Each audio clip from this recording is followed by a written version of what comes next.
आप देख रहे हैं इंडिया न्यूज का डिजिटल प्लेटफॉर्म। आपके साथ मैं रचना बंसल। आप जब सुबह उठे होंगे तो दिन की शुरुआत आपकी कुछ अच्छी खबरों से आज नहीं हुई है, जैसे कि मेरी नहीं हुई है। जैसे ही सुबह आंख खुली तो मालूम हुआ प्रधानमंत्री नरेंद्र मोदी की मां हीराबेन का निधन हो गया है। थोड़ा ही वक्त गुजरा था, फिर खबर आई कि क्रिकेटर ऋषभ पंत की गाड़ी का भयंकर एक्सीडेंट हो गया है। जिसने भी वो तस्वीरें देखी वो डर गया, सहम गया, और ये किसी के लिए भी अनुमान लगा पाना मुश्किल था कि आखिर इतना भीषण एक्सीडेंट हुआ कैसे। और ऋषभ पंत उस टाइम बेहोशी की हालत में थे, या फिर ये कहिए कि जो उन्हें इंजरीज हुई थी उसके बाद कुछ बोलने के लायक नहीं थे। लेकिन अब जैसे जैसे वक्त गुजरा है, धीरे धीरे कुछ तस्वीरें सामने आ रही हैं, कुछ वीडियोज सामने आए हैं, कुछ वीडियोज ऐसे हैं जो सीसीटीवी में कैद हुए हैं, कुछ वीडियोस ऐसे हैं जो लोग वहां से गुजर रहे थे उनके जरिए अपने मोबाइल से वो बनाए गए वीडियोस हैं। ऋषभ पंत अभी इंजरी के बाद हॉस्पिटल में एडमिट करा दिए गए हैं। उत्तराखंड के सीएम पुष्कर सिंह धामी ने आश्वासन दिया है उनकी मां को कि इलाज पूरी अच्छे तरीके से होगा, किसी तरह की कोई कोताही रहेगी नहीं। मैक्स हॉस्पिटल में फिलहाल देहरादून में इलाज चल रहा है। बीसीसीआई की टीम है जो डॉक्टर्स के लगातार संपर्क में है, और बीसीसीआई के जरिए बताया गया है कि सर पर चोट लगी है, आंख के ऊपर चोट लगी है, हाथ में चोट लगी है, पैर में चोट लगी है, पीठ पर काफी ज्यादा जख्म के निशान हैं। लेकिन हम डॉक्टर्स की टीम के साथ लगातार संपर्क में हैं और बेहतर ट्रीटमेंट ऋषभ पंत को दिया जा रहा है।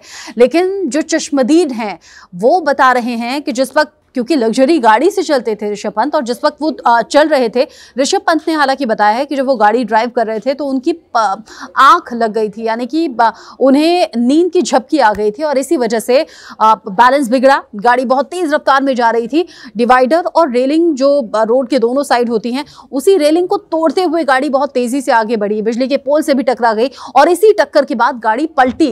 जो तस्वीरें सामने आई हैं वो बता रही हैं कि कार जो कि आग की लपटों से गिर गई थी। लेकिन जो चश्मदीद हैं अब एक एक करके, क्योंकि जिनके जरिए मोबाइल से वीडियो बनाया गया, अब वही आकर बता रहे हैं कि कैसे ये पूरी घटना घटी थी।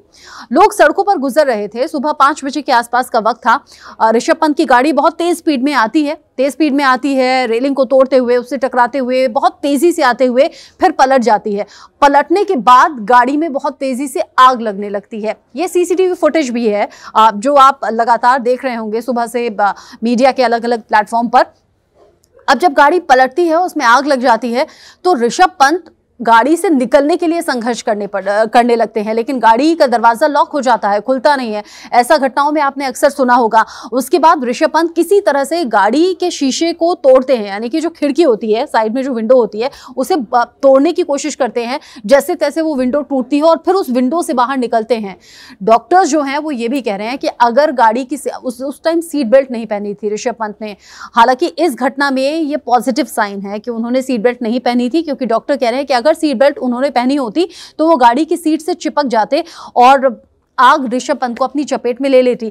चश्मदीद भी ये बता रहे हैं कि जिस वक्त गाड़ी टकराई थी और टकराकर पलटी थी, पलटने में 5 फीट की ऊंचाई पर गाड़ी उछली थी। आप अंदाजा लगाइए, लोगों की हाइट होती है 5, 6, 7 फीट तो आपको मुश्किल से ही कोई मिलेगा। 5 फीट और 6 फीट, 6.5 फीट तक आपको लोग दिख जाएंगे। 5 फीट ऊंचाई पर अगर गाड़ी उछली है तो अंदाजा लगाइए कि कितनी तेज ये टक्कर थी, कितनी तेजी से गाड़ी टकराई, और फिर गाड़ी पलट गई, और गाड़ी में पलटने के बाद आग लग गई। लग्जरी गाड़ी थी, यूं तो सेफ्टी के तमाम इंतजाम होते हैं। जब टकराती है गाड़ी तो बलून अपने आप ओपन हो जाते हैं और वो लोगों को बचा लेते हैं। लेकिन जब आग लगने वाली कंडीशन होती है वो बिल्कुल अलग होती है, क्योंकि आग में सब कुछ जलने लगता है। और यही जलने के कुछ निशान पीठ पर भी दिख रहे हैं ऋषभ पंत के। अलग अलग शरीर के हिस्सों पर इंजरी है, कहीं पर गाड़ी टकराने की वजह से इंजरी हुई है, कई जगह ऐसी हैं जहां पर जलने की वजह से इंजरी हुई है, और ज़्यादा ये भीषण हादसा हो सकता था। ये गाड़ी का जो एक्सीडेंट है ये जानलेवा था, जान पर भी बन सकती थी, जान भी जा सकती थी। वो तो बेहतर है, गनीमत है कि होश में थे ऋषभ पंत। गाड़ी का शीशा तोड़ते हैं खिड़की का और फिर वहां से निकल आते हैं। जो चश्मदीद हैं वो बता रहे हैं कि गाड़ी तो धू धू कर जल रही थी। जो डिवाइडर होता है, सड़क के बीच का जो स्पेस होता है, जहां कच्ची मिट्टी होती है, जहां पेड़ पौधे उगे होते हैं, वहां पर ऋषभ पंत बैठे हुए थे। जब लोग यहाँ पर आए गाड़ी में आग लगते हुए देखकर, तो ऋषभ पंत ने खुद अपने मुंह से बताया कि मैं ऋषभ पंत हूं, मेरी मदद करो। ये चश्मदीद बता रहे हैं। कुछ चश्मदीद बता रहे हैं कि गाड़ी पलटी, तो स्ट्रगल कर रहे थे ऋषभ पंत। जैसे ही लोग दूर से पास तक आए तब तक खिड़की तोड़ चुके थे ऋषभ पंत और फिर गाड़ी से बाहर निकल चुके थे। मतलब गाड़ी के अंदर से बाहर निकलने का जो संघर्ष है वो ऋषभ पंत ने अकेले तय किया। लेकिन उसके बाद ऋषभ पंत को आसपास के जो लोग मौजूद थे, किसी ने कपड़े दिए, किसी ने कंबल दिया और फिर अस्पताल पहुंचाया गया, तब जाकर ऋषभ पंत की जान बच पाई है। वरना कोई भी बड़ा हादसा हो सकता था, जान भी जा सकती थी अगर वक्त पर ट्रीटमेंट नहीं मिलता। इस तरह के सड़क हादसों में अक्सर ऐसा ही होता है।